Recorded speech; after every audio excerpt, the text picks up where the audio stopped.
बोलो भगवान शनिदेव की जय। हे माता पार्वती के पुत्र भगवान गणेश, आपकी जय हो। आप कल्याणकारी हैं, सब पर कृपा करते हैं। दीन लोगों के दुख दूर करके उन पर अपनी कृपा बनाएं। हे भगवान श्री शनिदेव जी, आपकी जय हो। हे प्रभु, हमारी प्रार्थना सुने। हे रवि पुत्र, हम पर कृपा बरसाएं और भक्तजनों की लाज रखें। हे दयालु शनिदेव महाराज, आपकी जय हो। आप भक्तों की रक्षा करते हैं और आप उनके पालनहार हैं। आप श्याम वर्णीय और 4 भुजाओं वाले हैं। आपके मस्तक पर रतन जड़ित मुकुट सुशोभित है। आपका बड़ा मस्तक आकर्षक है। आपकी दृष्टि टेढ़ी रहती है। आपकी भ्रूकुटी विकराल दिखाई देती है। आपके कानों में स्वर्ण कुंडल चमचमा रहे हैं। आपकी छाती पर मोतियों और मणियों का हार आपकी आभा को बढ़ाने का काम कर रहा है। आपके हाथों में गदा, त्रिशूल व कुठार मौजूद है, जिनसे आप शत्रुओं का संहार करते हैं। पिंगल, कृष्ण, छाया, नंदन, यम, कोणस्थ, रौद्र, दुख भंजन, सोरी, मंद, शनि, यह सभी आपके 10 नाम हैं। हे सूर्य पुत्र, आपकी पूजा सब कार्यों में सफलता के लिए की जाती है, क्योंकि जिस पर आप प्रसन्न होते हैं वो व्यक्ति क्षण भर में रंग से राजा बन जाता है। बड़ी से बड़ी समस्या भी उसे घास के तिनके सी लगती है, लेकिन जिस व्यक्ति पर आप नाराज हो जाते हैं तो छोटी सी समस्या भी पहाड़ बन जाती है। हे प्रभु, आपकी दशा के कारण ही तो राज करने की जगह भगवान श्री राम को वनवास मिला था। आपके प्रभाव की वजह से ही कैकेयी ने ऐसा बुद्धिहीन निर्णय लिया। आपकी दशा के कारण ही वन में मायावी मृग के कपट को माता सीता पहचान न सकी और जिस वजह से उनका हरण हुआ। आपकी दशा से ही लक्ष्मण के प्राणों पर संकट आ खड़ा हुआ। आपके प्रभाव से ही रावण ने भी ऐसा बुद्धिहीन काम किया और प्रभु श्री राम से लड़ाई ली। आपकी दृष्टि के कारण ही भगवान हनुमान का डंका पूरे विश्व में बजा और लंका तहस नहस हो गई। आपकी नाराजगी के चलते ही राजा विक्रमादित्य को इस तरह से जंगलों में भटकना पड़ा। उनके सामने हार को मोर के चित्त ने निगल लिया और उन पर हार चुराने का आरोप लगा।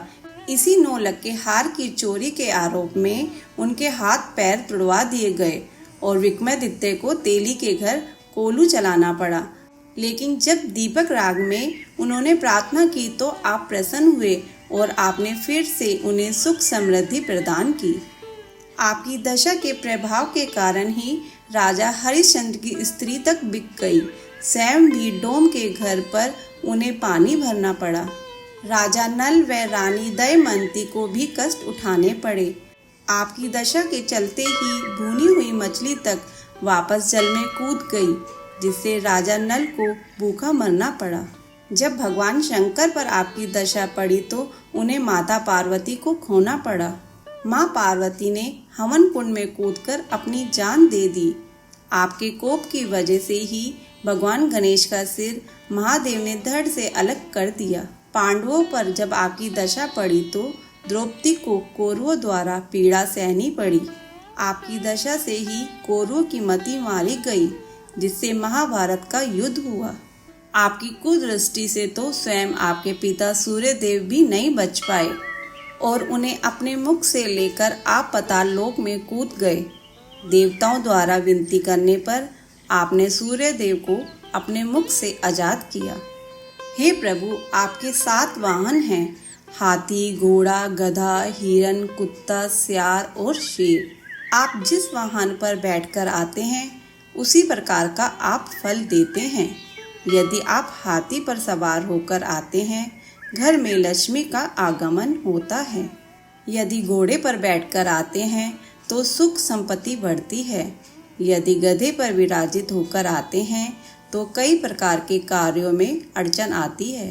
वहीं आप जिसके यहाँ शेर पर सवार होकर आते हैं उसका रुतबा बढ़ाते हैं।